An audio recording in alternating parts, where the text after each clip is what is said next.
Hello and welcome to my channel. My name is Jess and today we are going to tackle this beast. This is It by Stephen King, and part of me is not looking forward to some experiences we're gonna have. As you can see by the post-its, we have already made a start. This is the third time I've restarted this book. I've never finished this book. This is the third time it's starting this. The first Stephen King book I read was Pet Sematary, and I think I gave that 3 stars. I can't remember. I'd have to go back on my Goodreads to have a look. I do really like this cover. I also like how this matches one of the DVDs. It also matches the audiobook, has this cover, which I really like. I'm just going to read you the blurb because Jess isn't very good at describing plot stories. Derry, Maine is just an ordinary town, familiar, well ordered for the most part, a good place to live. It is a group of children who see and feel what makes Derry so horribly different. In the storm drings, in the sewers it lurks, taking on the shape of every nightmare, each one's deepest dread. Sometimes it appears as an evil clown named Pennywise. Sometimes it reaches up, seizing, tearing, killing. Time passes and the children grow up, move away and forget, until they are called back once more to confront it as it stares and coils in the sudden depths of their memories, emerging again to make their past nightmares a terrible present reality. The losers are the group of kids that kind of take the main roles in this book, and then you've got them as adults. I think it's 28 years later. So you've got the 2 different timelines that we're also following. I didn't know much about this book. I've known about it for a long time. I knew there was a clown and I knew there was a boy that got his arm ripped off. So that was pretty much my knowledge of the book. We do start straight away with the drain kind of scene. King has split this up quite interestingly. It's got like chapters and sub-chapters kind of, and that is all about the same thing, but the times jump to and from. So for example, to start with, we're following Georgie and it jumps between him outside chasing this paper boat him and his brother have made, Stuttering Bill, follows him chasing this boat out in the rain, and then it flips back to them building the boat or making it, and Bill sat in bed and he's ill. Talks about Georgie's fears, and then back to him being outside. So it does flip a little bit, which is quite nice. I've watched it chapter 1, like the first, like the 2017 like remake, and I've watched that several times. I've never once watched that scene. I watch it until Pennywise the clown goes to attack the child, but then I kind of look away or take a really long slow blink because I don't want to see a child get his arm ripped off. No. And I have seen it where he is kind of lying on the floor trying to drag himself away with the one hand and he's screaming and crying, but I haven't seen the actual part happen at all. I have read it though and listened to it. One of the main characters, Bill, Stuttering Bill, has just kind of been ill and his brother has just died. So that's how we start the book, and then we go straight on to the gaze, and again it fluctuates between each part in the chapter, between what's actually happening, which is a police interviewing people from a crime scene, and then the events leading up to the crime in between. So it's backwards and forwards from that, which I love how that is written. I really like that. I think that's great how you kind of get some questions from the officers, a few answers, but then you're also getting what actually happened around that. And then it does briefly mention the kissing bridge, which I love the idea of the kissing bridge. I think that's so cute how people carve their names into it. I think that's absolutely adorable, and it's not much about that yet. I just had to tell you that I find it really sweet.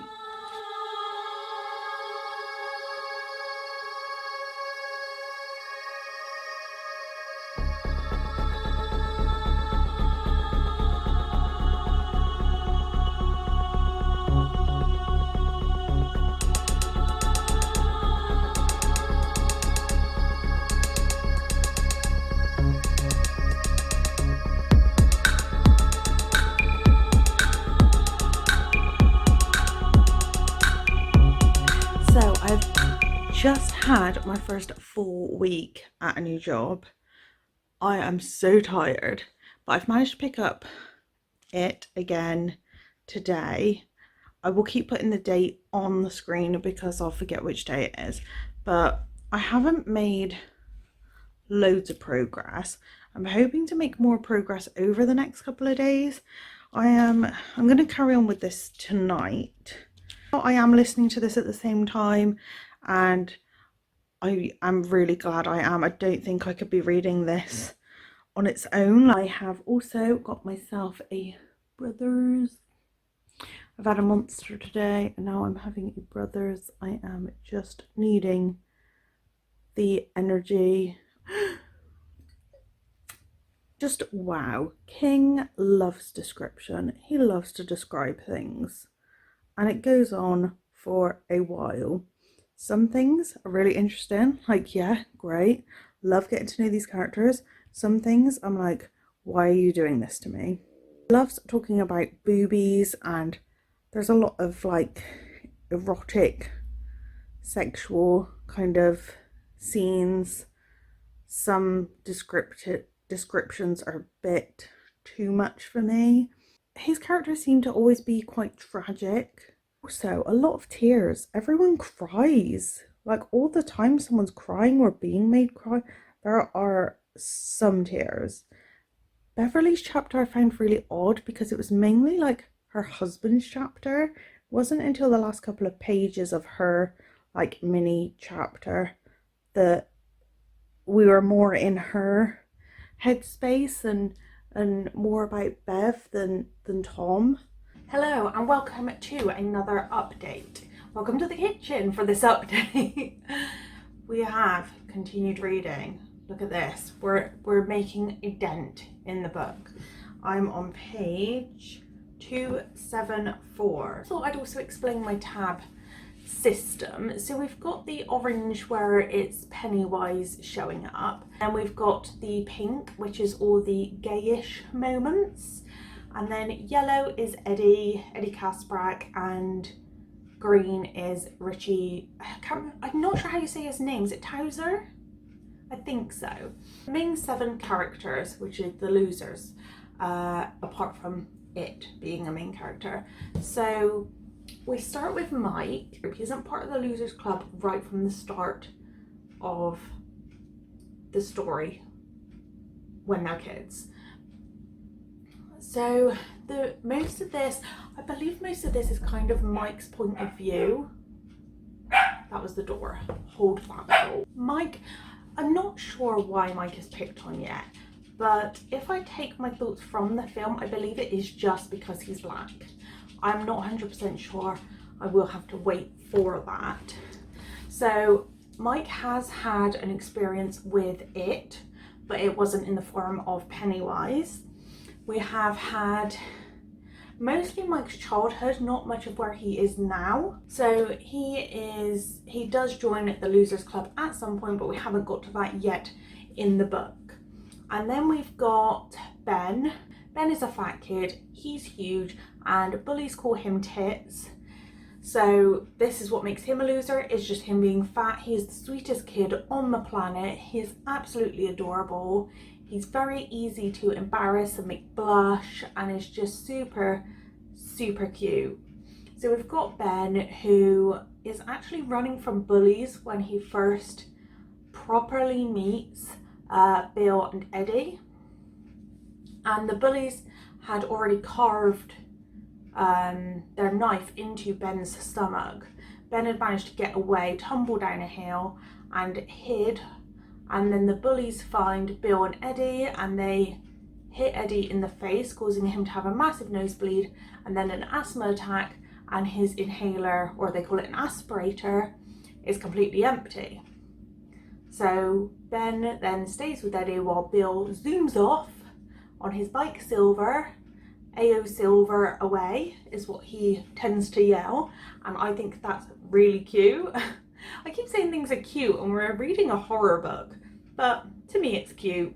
I really like Ben, love Ben's character. I'm really liking Bill, even though to start with I wasn't sure. And it's quite interesting how they all think Bill is really cool. And I mean, the only thing that does make Bill somewhat a loser is his stutter. So, and in their own way they are all cool, but to them they're the losers. Eddie is, I can't remember the word for it, but he's basically scared of germs. And he's constantly aware of all these things that could give him a cold or give him an illness or break him, and his mum mollycoddles him so much. She wants to wrap him in bubble wrap. So he lost his dad at a young age, and that caused his mum to then want to protect Eddie from absolutely everything. Eddie is a very nervous boy, but he's also quite fun. He's quite outspoken. He's not as shy as I thought he was going into this. Then we've got Richie, who is a loudmouth. They call him Richie Trashmouth, and he cannot shut up. So basically he's full of jokes, wisecracks, and he says all of the wrong things. He wears glasses that like magnify his eyes, so he gets made fun of for that as well. And we've got Beverly, who is the only girl of the group, and she is a loser for being known as a slut. She is treated really badly by her father, but again we haven't got to that yet.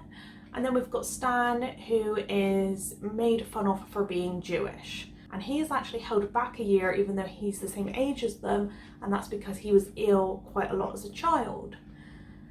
I believe that is all of the losers. Throughout this book you get to know them as adults first, and then as they're coming back to Derry again to defeat it for a final time, you're getting the flashbacks of them as children, of the losers coming together. All of the losers have experienced something individually that has been created by it to scare them, or they've had an experience.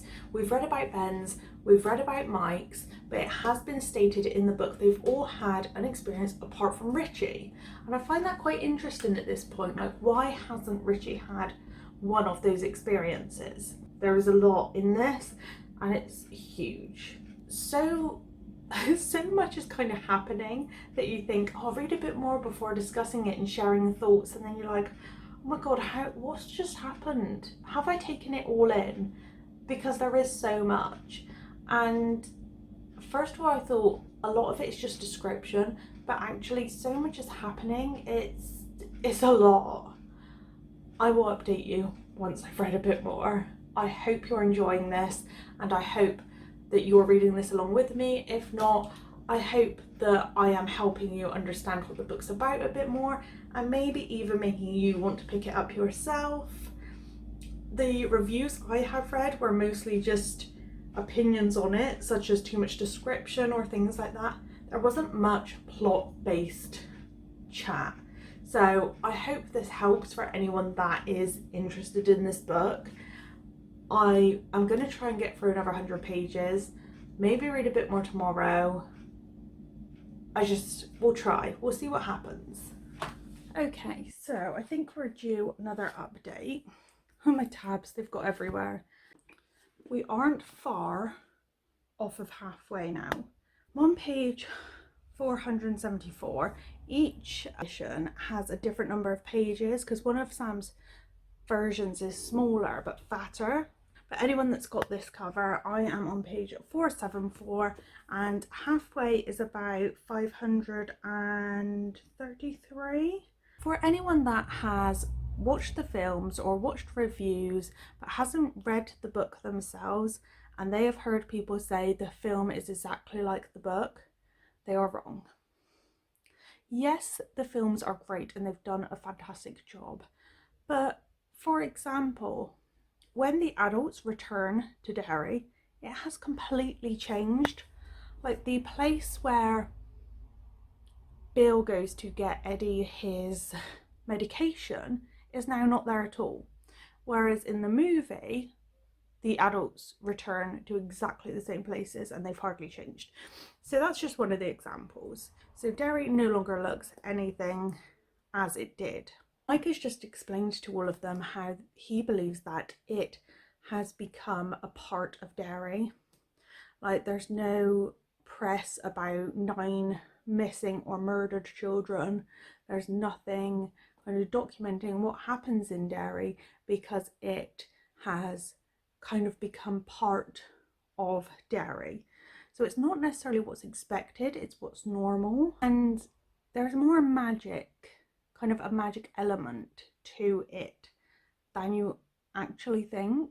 Their memories of what has happened kind of go away when they're away from Derry, and then when they return it comes back but really slowly.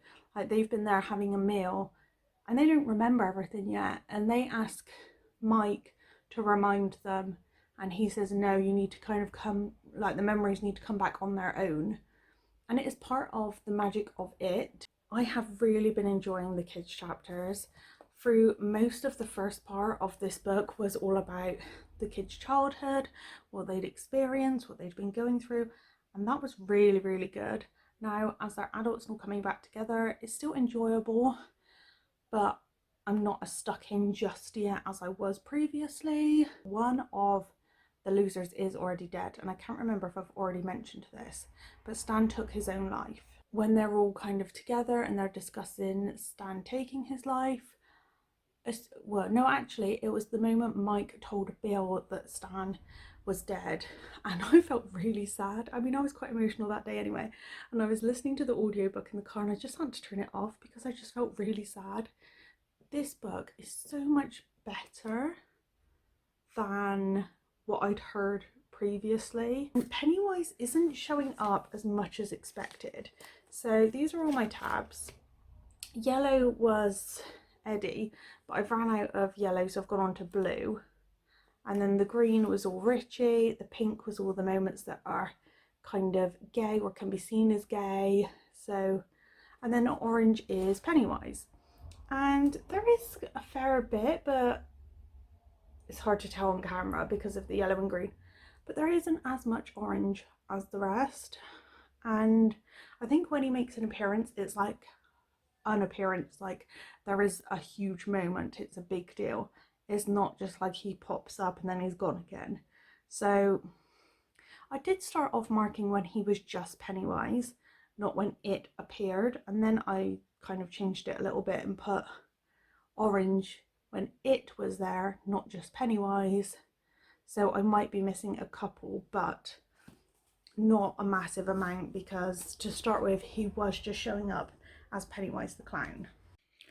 So it's 10 past 10 and I thought I'd do another quick check-in before I go to sleep because I've gotten halfway through. So we're at the halfway mark. We have gotten to the part where this is each adult of the Losers Club is going off on their own somewhere to see what experiences they have by themselves after returning to Derry. So we've had, who did it start with? It started with Ben, and then we've gone on to Eddie. We've kind of done Eddie's, it's almost like a reunion with it. So Ben had an experience in the library, and then Eddie, it was kind of back where he used to go off and play as a boy by himself mostly. So when the other losers weren't around, kind of behind train tracks in somewhere called Barrens, and it wasn't barren at all, which is quite ironic. I love that Star Wars is actually mentioned in this book. I thought that was nice. It's like, hey King, something I can relate to.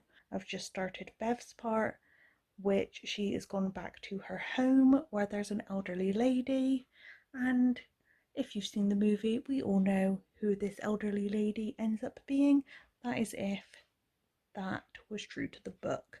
They also had a discussion about children and how they haven't actually been able to have children since leaving Derry, and that is due to Pennywise. And I thought it was only Stan that couldn't have kids, when it turns out all of them have had this issue. Richie went and got the snip, which I found really funny. It was just because he didn't want children with a certain woman he was seeing, and she was struggling with being on the pill. And then he went to the doctor to have it reversed, and the doctor told him that actually at some point it had kind of failed anyway. The magic of it has even carried out from them leaving Derry, like their memory loss, them not being able to have children. So the magic of it continues with the losers, and they're all really scared and really nervous. The fear is definitely there, and it's great showing adults so vulnerable and having that fear. I will say though, Ben tells a story at the dinner about why he lost the weight and how this coach spoke to him about how fat he was and grabbed his tits and things like that. And that part of the story actually made me feel bad about being bigger, and for a brief moment it actually made me not want to eat. And I know I'll snap out of that quite quickly because I love food, but it was just in that moment I was kind of like, oh my god, this is me, and I'm going to relate to this on such a hard level, and I'm going to have to stop with the food and become a thin person. So thanks, King. Thanks for that. Way to make someone feel bad about being overweight, you know? I'm not massively overweight. I'm just bigger than average, I guess. Stan, I am feeling so much more appreciative towards after reading this. I'm not saying I've finished, but Stan, I kind of get a lot more, and to see why all the losers appreciate him so much. So that's really cool. I'm halfway. I'm doing it. And I was getting to the point where I was like, oh my god, I'm doing this really quickly. And then I didn't pick it up for a few days. So we're back at it.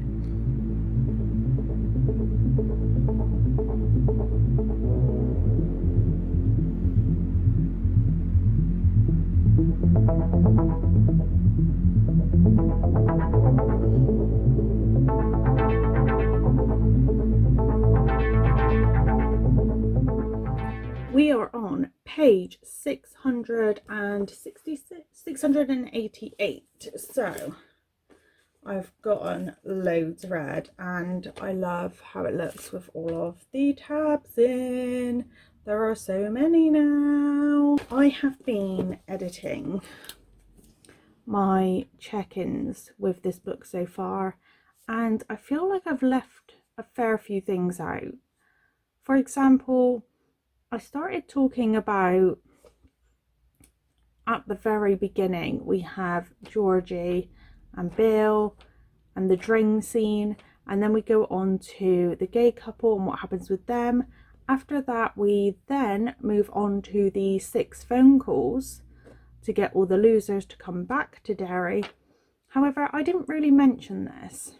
Mike as an adult stayed in Derry, and he actually kept tabs on the losers without realising why he was doing it.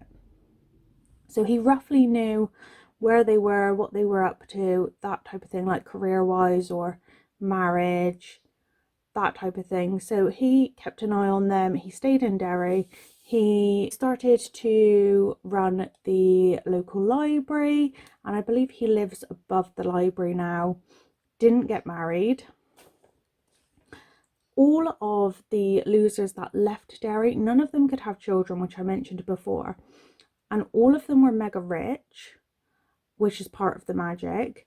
And the other thing is, most of the losers that left Derry lost what made them a loser. So Bill lost his stutter, Eddie lost his asthma, mostly. Richie lost his glasses, he started to wear contacts, Ben lost his weight. So for the most part, they lost what made them a loser when in Derry. So when Ben gets his phone call, his chapter is mostly about a bar he regularly visits. He has become a very successful architect. He is single. He doesn't see anyone. And when people approach him, women, he tends to just turn them down. So he has never really shown an interest in dating anyone. Then we've got Bev, or Beverly, who ends up marrying a guy called Tom and is in an abusive relationship. And when I mentioned the chapter was mainly about Tom, that was when she got her phone call from Mike. And she ended up marrying someone that was very similar to her own dad. And in this book, Tom is actually currently on his way to Derry because he's found out that Beverly is there. So Beverly is running her own fashion kind of fashion range. She's a designer, and most of it, she says, is down to Tom, and he has helped her do this. However, everyone else believes it's part of the magic of it. Next we have Bill, who becomes a famous author. His books become movies, and his wife is an actress in the movies that are based on his books, and they are both successful. He doesn't have a stutter, and he is bold, which I didn't expect. Richie is a radio show host. Well, he's kind of got his own radio show. I can't remember what they called it. It's not a station, but he's got his own kind of show on the radio, and he does very well from that. He puts on lots of voices. He didn't get married. He put some contacts in. However, since returning to Derry, his eyes are really itchy and irritated, so he puts his glasses back on. Before he'd even done that, he did go to push his glasses up his nose when he hadn't even put them on yet. We have Eddie, who married someone that looks exactly like his own mother.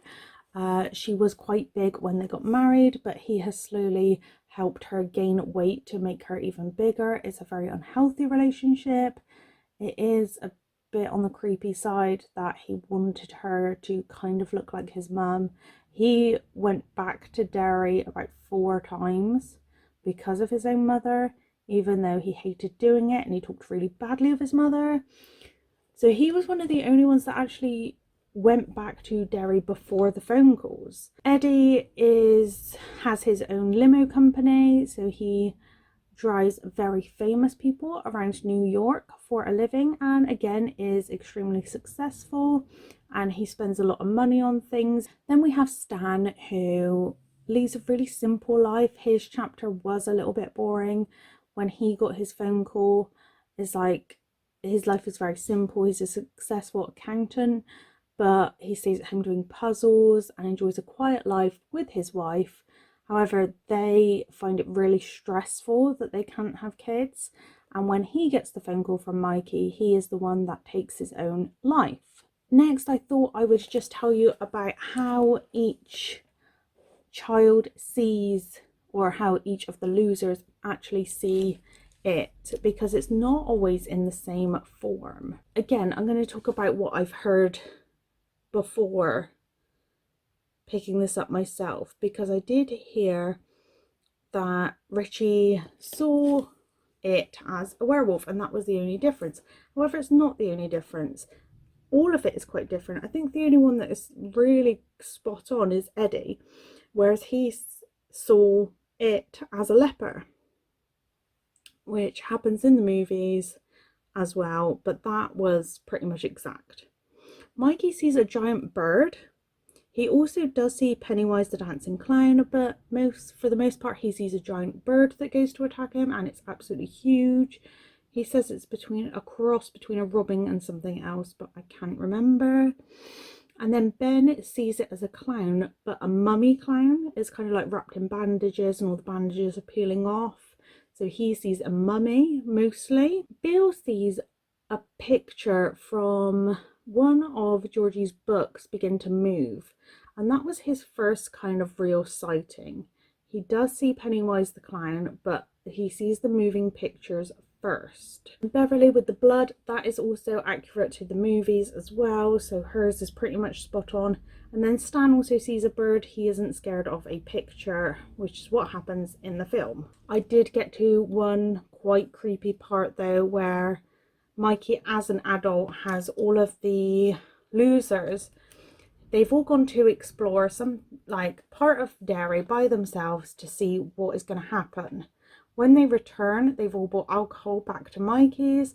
Mikey goes into the fridge to get something, opens the fridge to see Stan's head in the fridge covered in feathers, and those feathers belonged to the bird that Mikey originally saw it as. And then Pennywise is almost like climbing out of Stan's mouth. Very gross. I am still enjoying the backwards and forwards of what is kind of happening. The rock fight scene where Mikey properly joins the losers. I really like that. That whole chapter is kind of like the remembering bits, and it goes from Mikey's experience to the rest of the losers and what happens, and it jumps to and from sub chapters in between the main chapter. I really like how that is written. It's not confusing at all. It's really easy and simple to follow, and it's such a wonderful aspect to this book. I am going to say you don't get much of them as adults in this. I can see why the film had adults and kids as part 2. Not just the adults, because a lot of the adults chapters go back to remembering things as kids. They aren't experiencing a lot, but you get an insight as to what they're feeling now and how they feel they're dealing with things and what they are actually remembering. It is a fantastic read so far. I do get moments where I'm a bit fed up, and I do get moments where I'm drained and I have to take a break, but overall it is fantastic.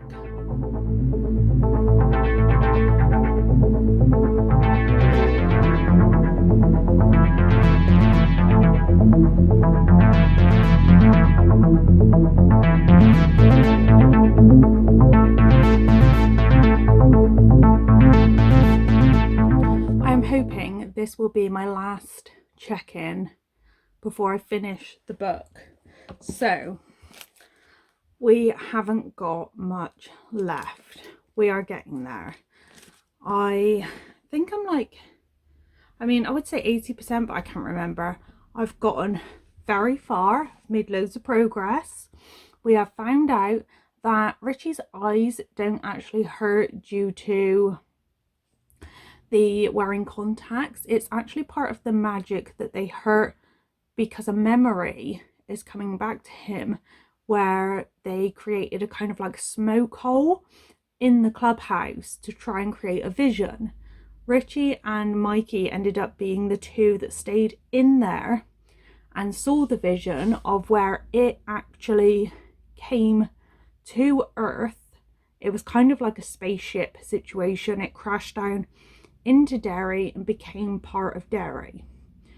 Where it was so smoky, Richie's eyes actually hurt, and as the memories were coming back, his eyes were hurting from that. Same with Eddie's arm. So Eddie had his arm broken by Henry Bowers, and his arm actually started to ache, and then he started to remember why that was. Patrick's chapter, oh my god. So Patrick died, and Bev was kind of part of that story, and it was just such an awful read. It was actually so grim. I was really close to not finishing this because of that part. It was awful. He has a baby sibling. Yeah, his sibling is a baby, and he kills this baby. And his dad actually figures out that it was him, but doesn't say anything. He also kills animals. He freezes them to death. He kills vulnerable animals. He is just a vile person. He touches Henry's manhood and offers to give him a BJ. And then he gets attacked for it. But the whole situation, it is so horrible. And then It's grim. They're all so vile.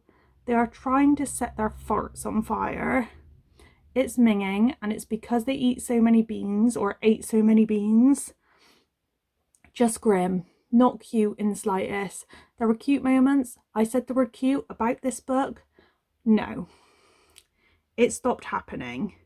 And then Bev actually realises she married Tom because of how hard her dad was on her. And her dad there is a chapter where her dad goes really horrible and crazy at her. And she believes that I was going to say Pennywise, it is it controlling her dad, and that's why he's going so crazy. As an adult, she is sleeping with Bill and then suddenly remembers that she's slept with all of the losers, and Bill tries to justify this and say to her why it happened, but he can't quite get the words out. So that's also going on. I was just at the part where Mikey was in the library and Henry went to kill him. He actually thinks he has killed him, and then a siren goes past and he's questioning whether he did end up actually killing him or no. I was also going to briefly mention how, as kids, they believe the way to defeat it is to have one of them nail their tongue to its tongue and have a joke / riddle off, or war, you know, with jokes and riddles. And if you show fear, then it will just kill you. That's what they believe as children. We don't know what they believe as adults yet.